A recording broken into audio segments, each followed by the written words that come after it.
أشهد أن لا إله إلا الله وحده لا شريك له وأشهد أن محمدا عبده ورسوله أما بعد فأعوذ بالله من الشيطان الرجيم بسم الله الرحمن الرحيم الحمد لله رب العالمين الرحمن الرحيم مالك يوم الدين إياك نعبد وإياك نستعين اهدنا الصراط المستقيم صراط الذين أنعمت عليهم غير المغضوب عليهم ولا الضالين.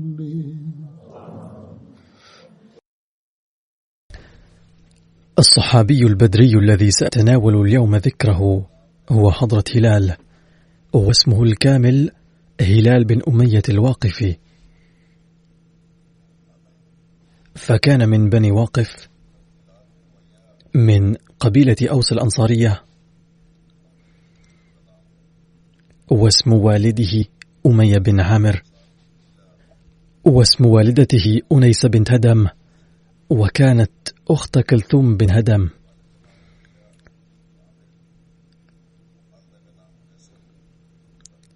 وكلثوم بن الهدم نفس الصحابي الذي أقام عنده النبي صلى الله عليه وسلم في قباء عند الهجرة.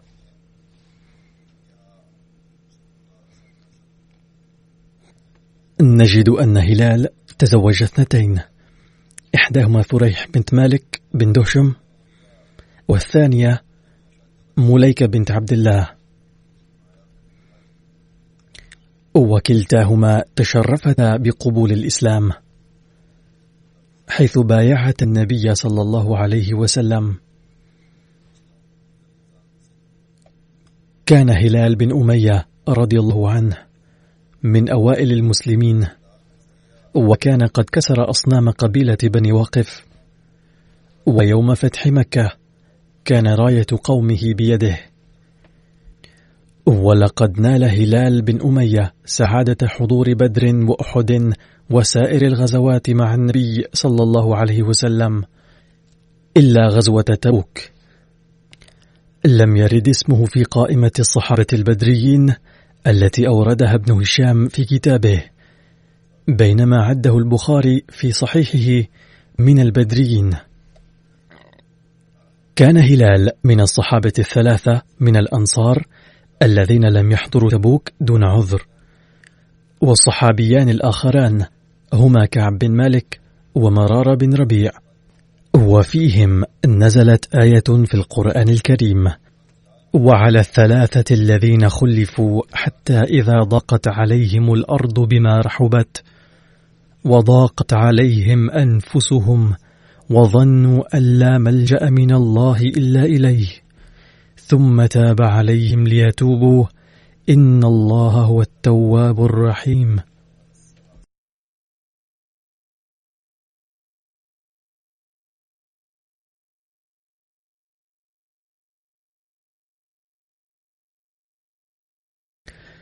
كانت غزوة تبوك في سنة 9 للهجرة، وفي البخاري رواية مفصلة عن هؤلاء الثلاثة الذين تخلفوا.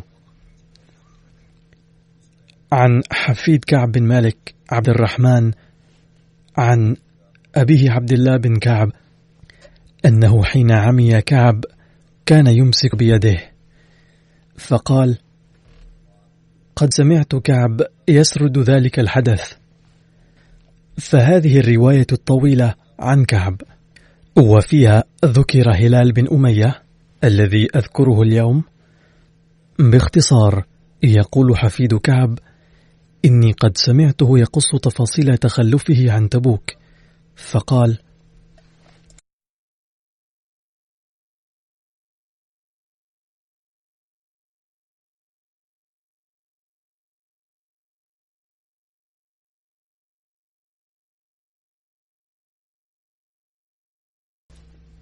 قال كعب: لم أتخلف عن رسول الله صلى الله عليه وسلم في غزوة غزاها إلا في غزوة تبوك، غير أني كنت تخلفت في غزوة بدر ولم يعاتب أحدا تخلف عنها.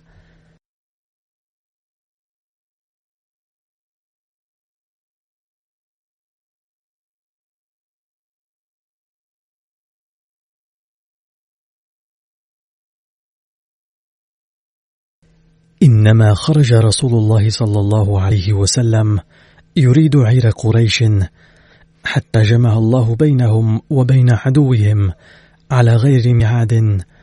ولقد شهدت مع رسول الله صلى الله عليه وسلم ليلة العقبة حين توافقنا على الإسلام، وما أحب أن لي بها مشهد بدر، وإن كانت بدر أذكر في الناس منها.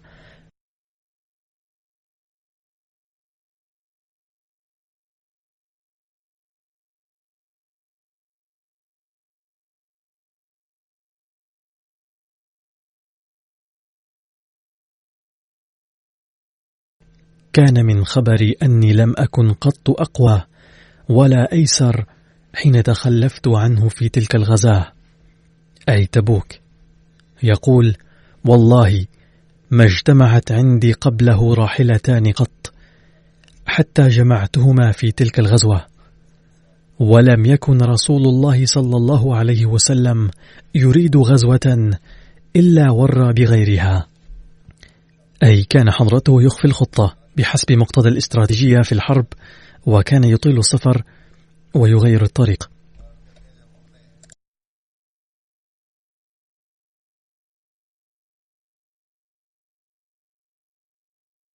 يقول: حتى كانت تلك الغزوة غزاها رسول الله صلى الله عليه وسلم في حر شديد، واستقبل سفرا بعيدا ومفازا وعدوا كثيرا، فجل للمسلمين أمرهم ليتأهبوا أهبة غزوهم، ولم يخف شيئا في هذه الغزوة، بل قد أخبرهم أننا سنخرج إلى اتجاه فلاني وأن العدو فلان، لهذا استعدوا جيدا.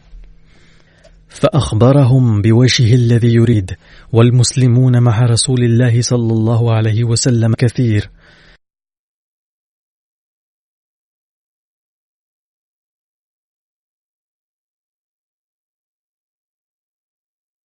فما رجل يريد أن يتغيب إلا ظن أن سيخفى له ما لم ينزل فيه وحي الله. وغزا رسول الله صلى الله عليه وسلم تلك الغزوة حين طابت الثمار والظلال، أي كانت الطقس حارا، وتجهز رسول الله صلى الله عليه وسلم والمسلمون معه، فطفقت أغدو لكي أتجهز معهم، فأرجع ولم أقض شيئا، فأقول في نفسي: أنا قادر عليه. فلم يزل حتى اشتد بالناس الجد، فأصبح رسول الله صلى الله عليه وسلم والمسلمون معه، ولم أقض من جهازي شيئا. فقلت: أتجهز بعده بيوم أو يومين ثم ألحقهم، لأني كنت أملك الراحلة لسفر وأستطيع الخروج بسهولة. يقول: فغدوت بعد أن فصلوا لأتجهز، فرجعت ولم أقض شيئا، ثم غدوت ثم رجعت ولم أقض شيئا، فلم يزل بي حتى أسرعوا وتفارت الغزو، وهممت أن أرتحل فأدركهم، وليتني فعلت، فلم يقدر لي ذلك. فكنت إذا خرجت في الناس بعد خروج رسول الله صلى الله عليه وسلم فطفت فيهم، أحزنني أني لا أرى إلا رجلا مغموسا عليه النفاق، أي جبناء في قلوبهم نفاق، أو رجلا ممن عذر الله من الضعفاء. ولم يذكرني رسول الله صلى الله عليه وسلم حتى بلغ تبوك، فقال وهو جالس في القوم بتبوك: ما فعل كعب؟ فقال رجل من بني سلمة: يا رسول الله، حبسه برداه ونظره في عطفه، أي ربما اغتنى فتكبر لذا لم يحضر. فقال معاذ بن جبل: بئس ما قلت، والله يا رسول الله ما علمنا عليه إلا خيرا، أي ما لمسنا منه أو ما رأينا منه أو ما سمعنا عنه إلا الخير، فليس فيه فخر ولا تكبر ونفاق. فسكت رسول الله صلى الله عليه وسلم.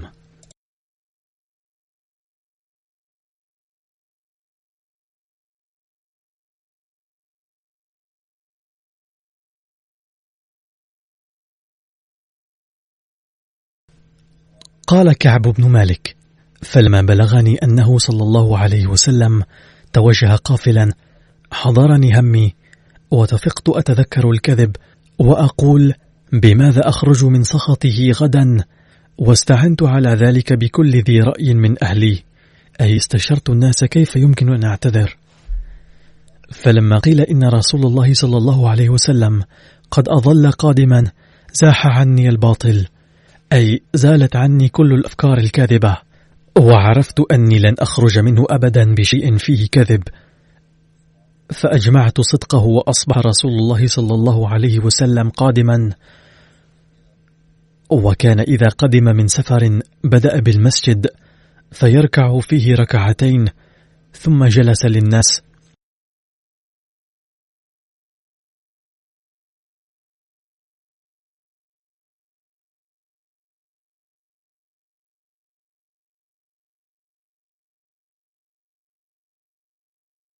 فلما فعل ذلك جاءه المخلفون فطفقوا يعتذرون إليه ويحلفون له، وكانوا 87 رجلا، أي الذين قدموا أعذار وتكلموا كذبا وزورا.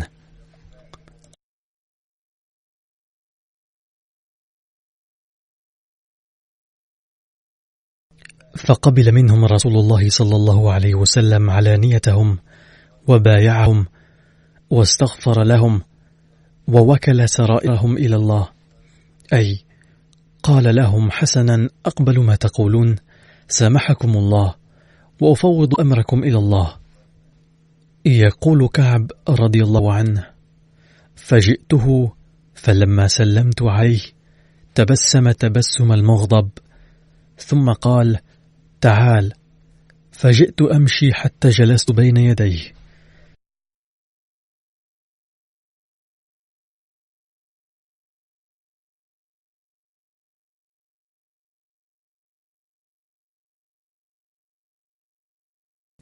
فقال لي: ما خلفك؟ ألم تكن قد ابتعدت ظهرك؟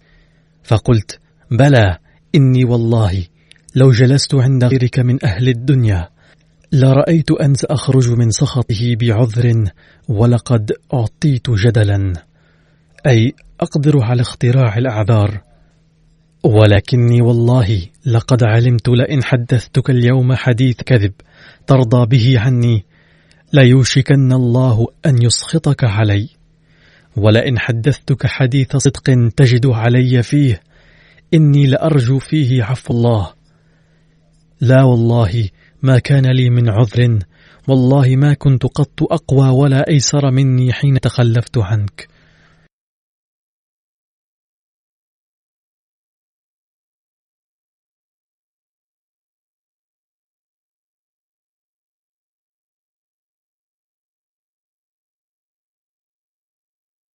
فقال رسول الله صلى الله عليه وسلم: أما هذا فقد صدق، فقم حتى يقضي الله فيك، أي انصرف عني. فقمت واتبعني رجال من بني سلمة، فقالوا لي: والله ما علمناك كنت أذنبت ذنبا قبل هذا، ولقد عجزت ألا تكون اعتذرت إلى رسول الله صلى الله عليه وسلم بما اعتذر إليه المتخلفون، أي قد اعتذروا وكانوا قرابة 80 وسبق ذكرهم. قد كان كافيك ذنبك استغفار رسول الله صلى الله عليه وسلم لك، فوالله ما زالوا يؤنبونني حتى أردت أن أرجع فأكذب نفسي.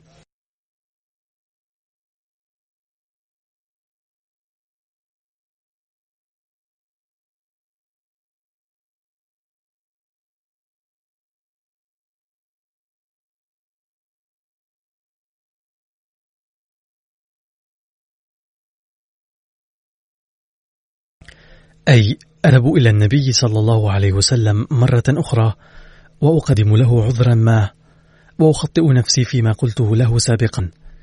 ثم قلت لهم، أي للذين قالوا لي بأنك أخطأت عندما صدقت القول ولم تعتذر، فأرجع إلى النبي صلى الله عليه وسلم فقلت لهؤلاء الذين أرادوا تحريضي على عمل خاطئ: هل لقي هذا معي أحد أي صدق القول مثلي؟ قالوا: نعم، رجلان قال مثل ما قلت. فقيل لهما مثل ما قيل لك.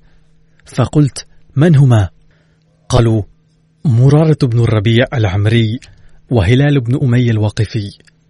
يقول كعب: فذكروا لي رجلين صالحين قد شهدا بدرا فيهما أسوة، فمضيت حين ذكروهما لي، ونهى رسول الله صلى الله عليه وسلم المسلمين عن كلامنا أيها الثلاثة من بين من تخلف عنه.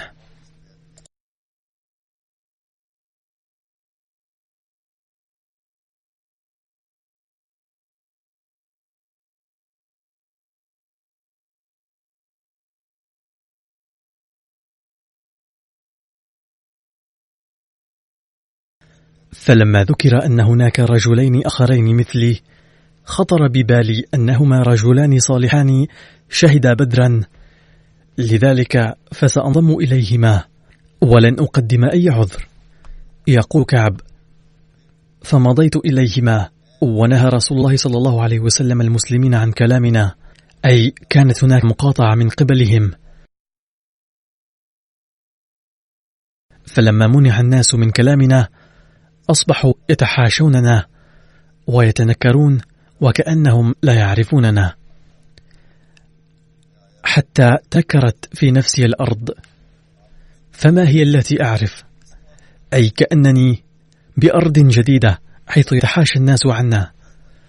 على أي حال، يقول: فلبثنا على ذلك 50 ليلة، فأما صاحباي هلال بن أمية ومرارة بن ربيع فاستكانا وقعدا في بيوتهما، أما هلال بن أمية فقعد في البيت يبكي، وأما أنا فكنت أشب القوم وأجلدهم، فكنت أخرج فأشهد الصلاة مع المسلمين، أي كنت أخرج بين الناس، ولم أقعد في البيت أبكي وأستغفر، بل كنت أستغفر ولكن أخرج أيضا وآتي إلى المسجد وأشهد الصلاة مع المسلمين، وأطوف في الأسواق ولا يكلمني أحد، وآتي رسول الله صلى الله عليه وسلم فأسلم عليه وهو في مجلسه بعد الصلاة، فأقول في نفسي: هل حرك شفتيه برد السلام علي أم لا؟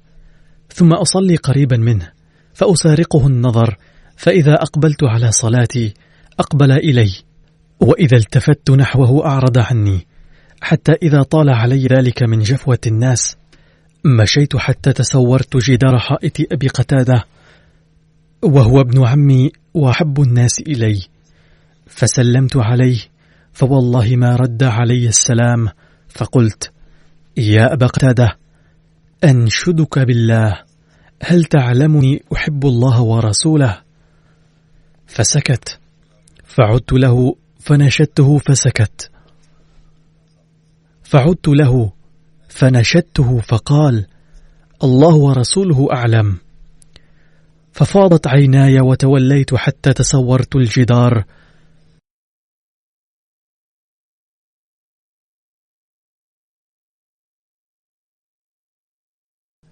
قال: فبين أنا أمشي بسوق المدينة إذا نبطي من أنباط أهل الشام ممن قدم بالطعام يبيعه بالمدينة يقول: من يدل على كعب بن مالك؟ فطفق الناس يشيرون له، حتى إذا جاءني دفع إلي كتابا من ملك غسان، فإذا فيه: أما بعد، فإنه قد بلغني أن صاحبك قد قسى عليك وجفاك، ولم يجعلك الله بدار هوان ولا مضيعة، فالحق بنا نواسيك. فقلت لما قرأتها: وهذا أيضا من البلاء. فتيممت بها التنور فسجرته بها، حتى إذا مضت 40 ليلة من 50 إذا رسول الله صلى الله عليه وسلم يأتيني فقال: إن رسول الله صلى الله عليه وسلم يأمرك أن تعتزل امرأتك. فقلت: أطلقها أم ماذا أفعل؟ قال: لا، بل اعتزلها ولا تقربها. وأرسل إلى صاحبي، وأحدهما هلال بن أمية مثل ذلك.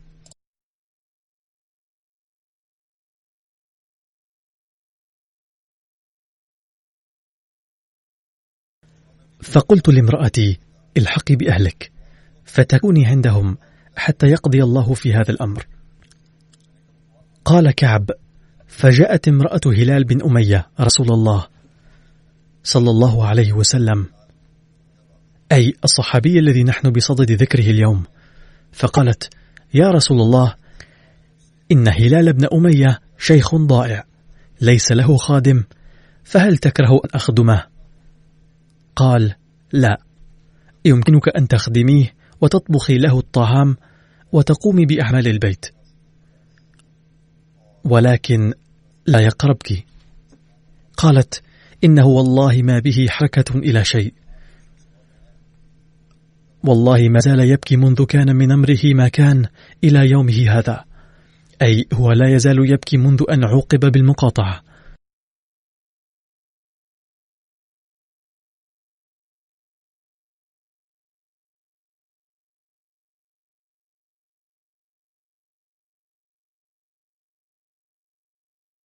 يقول كعب: فقال لي بعض أهلي: لو استأذنت رسول الله صلى الله عليه وسلم في امرأتك كما أذن لامرأة هلال بن أمية أن تخدمه.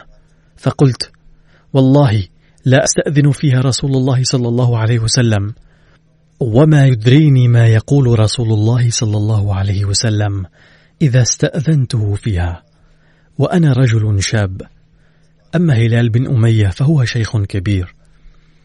فلبثت بعد ذلك 10 ليال حتى كملت لنا 50 ليلة من حين نهى رسول الله صلى الله عليه وسلم عن كلامنا.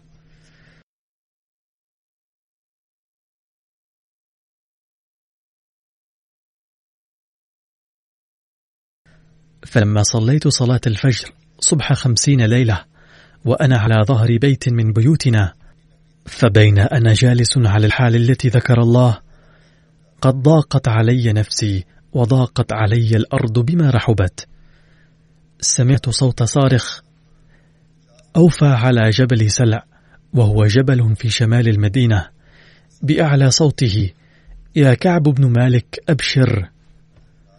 قال: فخررت ساجدا وعرفت أن قد جاء فرج، أي فما دام قد ناداني هذا الرجل بهذه الكلمات فلا بد أنه قد تمت تبرئتي وزالت المصيبة.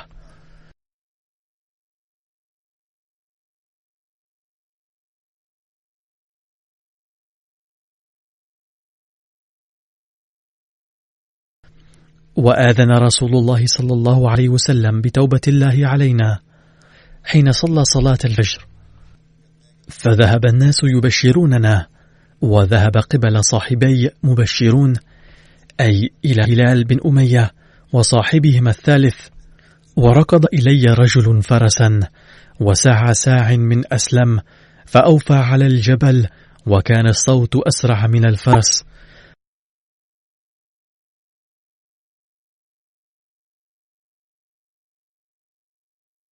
فلما جاءني الذي سمعت صوته يبشرني نزعت له ثوبي فكسوته إياهما ببشراه، والله ما أملك غيرهما يومئذ، واستعرت ثوبين فلبستهما، وانطلقت إلى رسول الله صلى الله عليه وسلم، فيتلقاني الناس فوجا فوجا يهنوني بالتوبة، يقولون: لتهنك توبة الله عليك.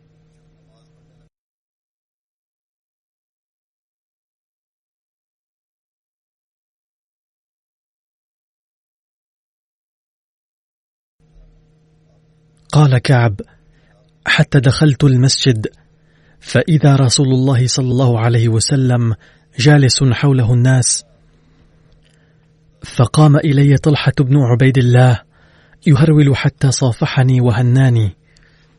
والله ما قام إلي رجل من المهاجرين غيره ولا أنساها لطلحة. قال كعب: فلما سلمت على رسول الله صلى الله عليه وسلم قال رسول الله وهو يبرق وجهه من السرور: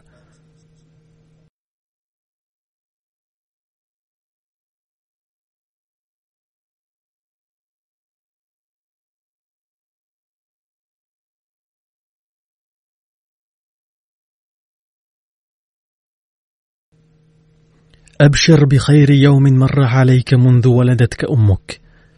قال: قلت: أمن عندك يا رسول الله أم من عند الله؟ قال: لا، بل من عند الله. وكان رسول الله صلى الله عليه وسلم إذا سر استنار وجهه حتى كأنه قطعة قمر، وكنا نعرف ذلك منه.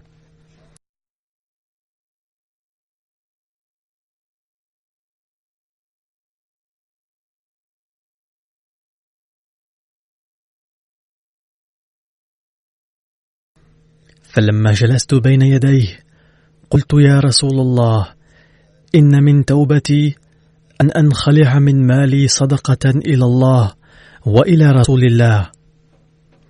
قال رسول الله صلى الله عليه وسلم: أمسك عليك بعض مالك فهو خير لك. قلت: فإني أمسك سهمي الذي بخيبر. فقلت: يا رسول الله، إن الله إنما نجاني بالصدق، وإن من توبتي ألا أحدث إلا صدقا ما بقيت. فوالله ما أعلم أحدا من المسلمين أبلاه الله في صدق الحديث منذ ذكرت ذلك لرسول الله صلى الله عليه وسلم أحسن مما أبلاني.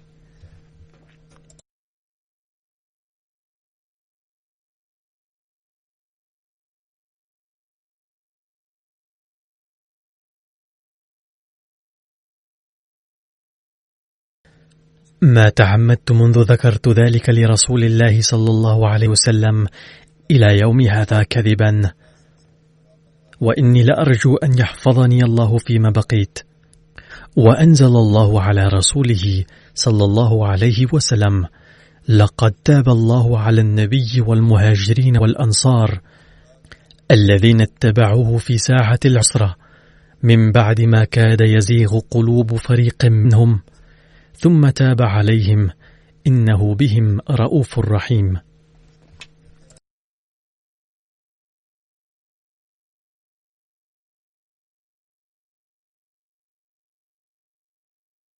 فوالله ما أنعم الله علي من نعمة قط بعد أن هداني للإسلام أعظم في نفسي من صدقي لرسول الله صلى الله عليه وسلم، ألا أكون كذبته فأهلك كما هلك الذين كذبوا.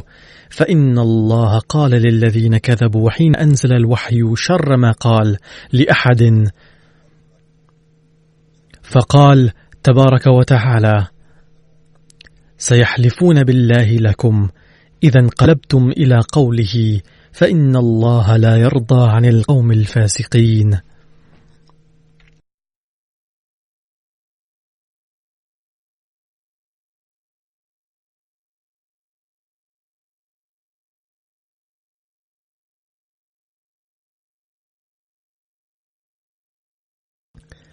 قال كعب: وكنا تخلفنا أيها الثلاثة عن أمر أولئك الذين قبل منهم رسول الله صلى الله عليه وسلم حين حلفوا له فبايعهم واستغفر لهم، وأرجأ رسول الله صلى الله عليه وسلم أمرنا حتى قضى الله فيه. فبذلك قال الله: وعلى الثلاثة الذين خلفوا، وليس الذي ذكر الله مما خلفنا عن الغزو، وإنما هو تخليفه إيانا وإرجاؤه أمرنا عمن حلف له واعتذر إليه فقبل منه.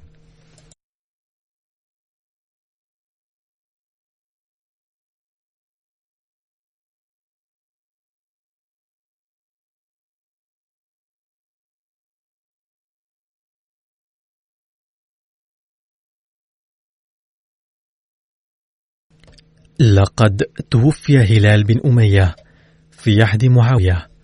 وهناك بيان موجز آخر عن غزوة تبوك أقرأه عليكم. لقد ذكرت بعض هذه التفاصيل من قبل، ولكني أحب أن أعيدها بإيجاز. تقع تبوك في الطريق من المدينة إلى الشام على شارع تمر عبره القوافل التجارية، وهي مدينة بين وادي القرى والشام، وسميت مدينة أصحاب الأيكة أيضا، الذين بعث إليهم شعيب عليه السلام، وتبعد عن المدينة ما يقارب 375 ميلا.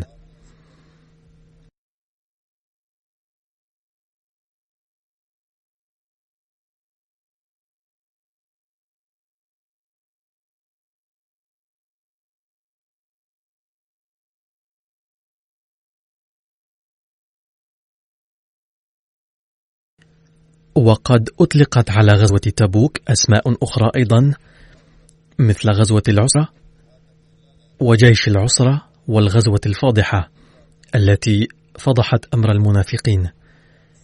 إن أول رسالة بعثها النبي صلى الله عليه وسلم بعد صلح الحديبية كانت إلى قيصر الروم، وأرسلها إلى والي بصرى الحارث بن أبي شمر الغساني الذي كان مسيحيا.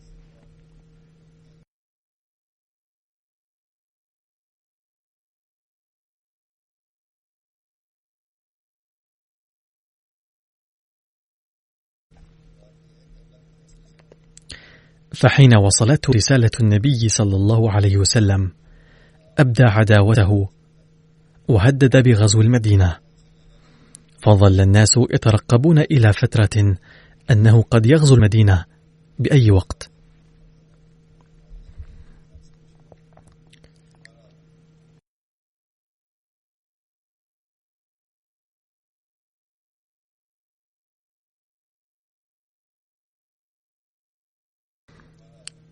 كان السبب وراء استعداد هذه الغزوة أنه قد بلغ النبي صلى الله عليه وسلم بواسطة الأنباط من الشام الذين كانوا يسافرون إلى المدينة حاملين الزيت وغيره أن جيش قيصر الروم قد اجتمع في الشام. وفي رواية أخرى أن نصارى العرب كتبوا إلى قيصر إن هذا الرجل الذي خرج ينتحل النبوة قد هلك، فبعث رجلا من عظمائهم وجهز معه جيشا قوامه 40,000، ونزل هذا الجيش في بلقاء وهي مدينة في الشام. ولكن هذا الخبر لم يكن صادقا، ولكنه صار سببا للقتال.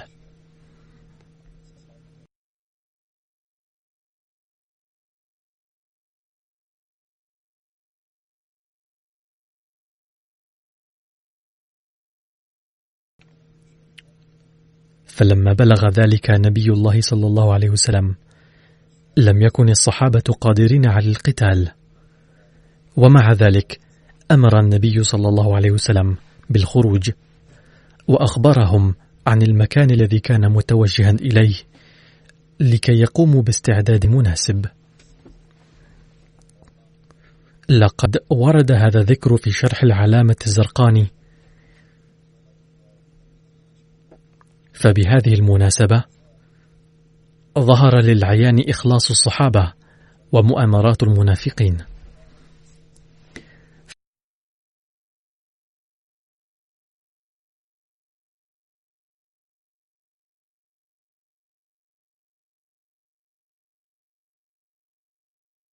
فما لبث أن أعلن النبي صلى الله عليه وسلم للاستعداد لهذه الغزوة، إلا وبدأ الصحابة ذو السعة يقدمون التضحيات إلى أقصى حدود وسعهم. أما الذين كانوا عاجزين عن ذلك كان حماسهم أيضا قد بلغ أوجه، لدرجة كانوا جاهزين للسير على الأقدام إلى 100 الأميال. ولتقديم المعونة لهذه الغزوة أسرع بعضهم إلى بيوتهم، وتوجه بعضهم إلى جمع عدة وعتاد من أنواع أخرى.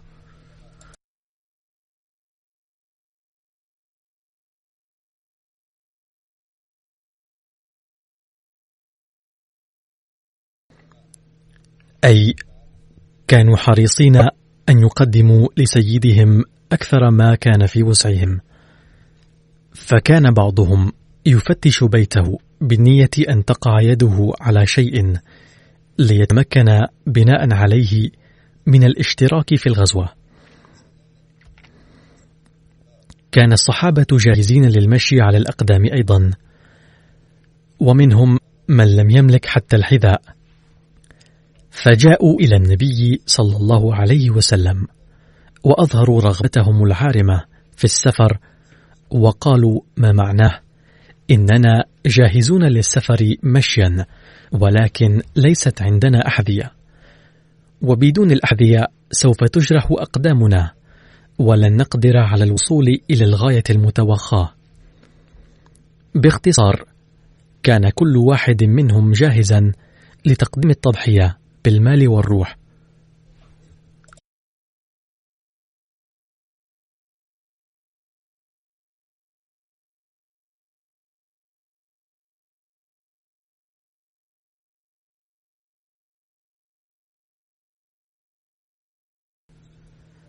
ظن سيدنا عمر رضي الله عنه أن في بيته مالا لا بأس به، وقال في نفسه: اليوم فرصة مواتية لي لأسبق أبا بكر رضي الله عنه، فجاء بنصف ماله وقدمه للنبي صلى الله عليه وسلم، فسأله النبي صلى الله عليه وسلم: ماذا تركت لأهلك؟ قال: تركت نصف المال. أما أبو بكر فجاء بكل ما كان في بيته وقدمه للنبي صلى الله عليه وسلم، فقال: يا أبا بكر، ما أبقيت لأهلك؟ قال: أبقيتهم الله ورسوله. فقال عمر رضي الله عنه وهو غابطا بأبي بكر: والله لا أسبقه إلى شيء أبدا.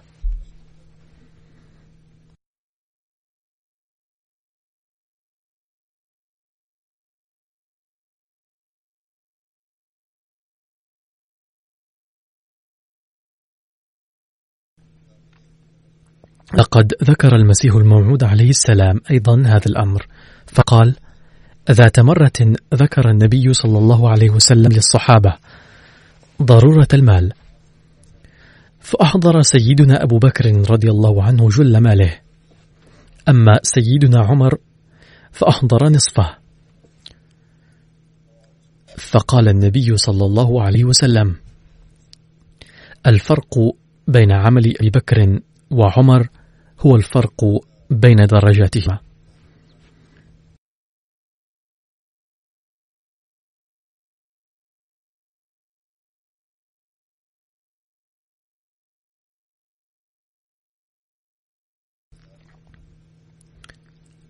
المال الذي قدمه أبو بكر عند غزوة تبوك للنبي صلى الله عليه وسلم كان ثمنه 4000 درهم، وأتى عثمان بالإبل والأحصنة، وأتى بالمال فصبه بين يديه، فصعد النبي صلى الله عليه وسلم المنبر وقال: لا يضر عثمان ما عمل بعد اليوم، ولا يؤاخذ عثمان على أي عمل بعد عمله هذا اليوم.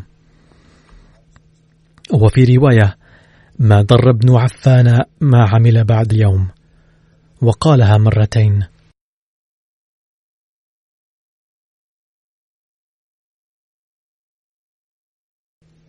كان هناك صحابي اسمه أبو عقيل لم يكن لديه شيء ليقدمه لهذه الغزوة، فخطرت بباله فكرة، فعمل ليلة بأجرة وسقى أرضا لشخص، وظل يجلب الماء من البئر طول الليل ويسقي الأرض، وأعطي مقابل ذلك صاعين من التمر ما يقارب 4 أو 5 كيلوغرامات، فأعطى نصفها أهله وأولاده، وجاء بالبقية إلى النبي صلى الله عليه وسلم وقدمها له،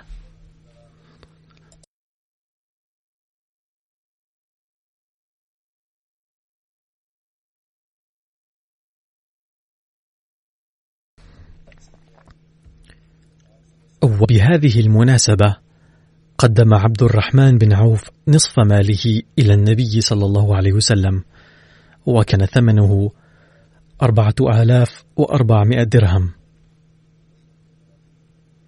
وقدم عاصم بن عدي 100 وسق تمرا. الوسق يساوي 60 صاعا، والصاع يقارب 2 كيلوغرام. فاتهمه المنافقون أن هذا رياء. عندها أنزل الله تعالى آية: أريد أن أوضح بهذه المناسبة أن التمر الذي قدمه عاصم بن عدي يقارب 14,000 كيلوغرام أو 14 طنا، والذي قال عنه المنافقون أنه رياء. كما أريد أن أوضح أيضا أنني في الخطبة الماضية أخطأت في الحساب، وقلت في ذكر التمر 600 كيلوغرام، ولكنه كان في الحقيقة 6000. الآية في سورة التوبة في القرآن الكريم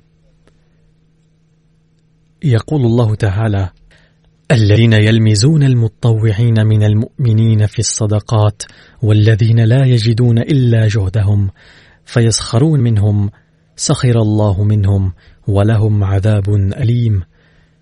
وفيها ذكر المنافقون الذين يلصقون مثل التهم المذكورة. كان الحديث اليوم عن هلال بن أمية، وهناك بقية من الحديث عنه وسأسرده لاحقا بإذن الله. الآن هناك إعلان من قسم وقف نو، وهو أنهم صنعوا موقعا خاصا بالقسم، وهو waqfnointernational.org، وسيطلق هذا الموقع اليوم بعد قليل بإذن الله.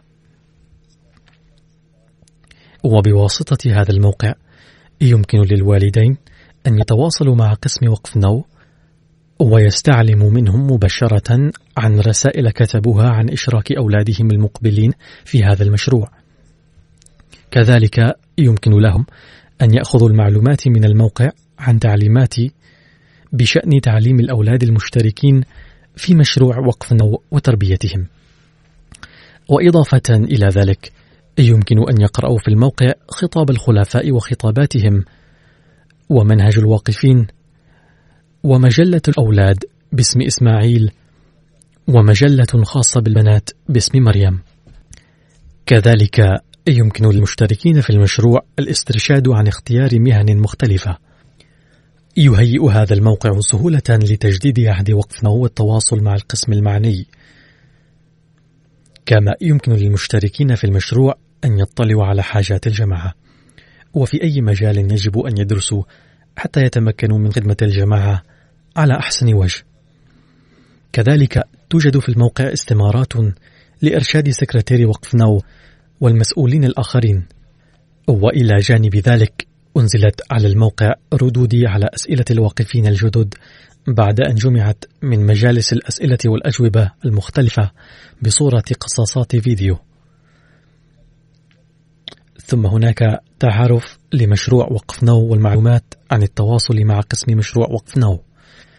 كذلك هناك قصاصات فيديو عن برامج مختلفة عقدت في مختلف الأوقات في بلاد مختلفة.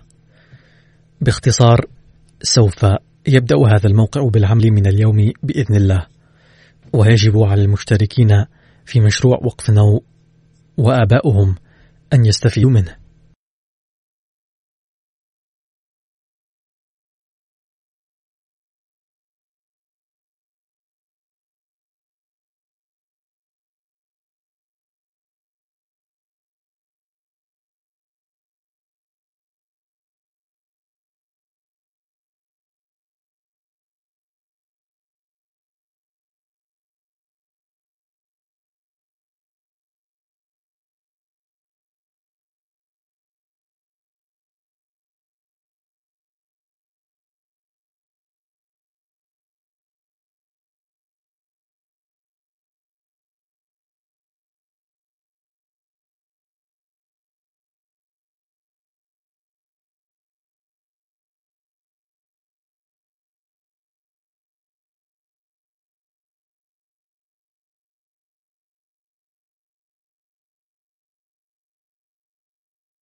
الحمد لله نحمده ونستعينه ونستغفره ونؤمن به ونتوكل عليه ونعوذ بالله من شرور أنفسنا ومن سيئات أعمالنا من يهده الله فلا مضل له ومن يضلل فلا هادي له ونشهد أن لا إله إلا الله ونشهد أن محمدا عبده ورسوله عباد الله رحمكم الله إن الله يأمر بالعدل والإحسان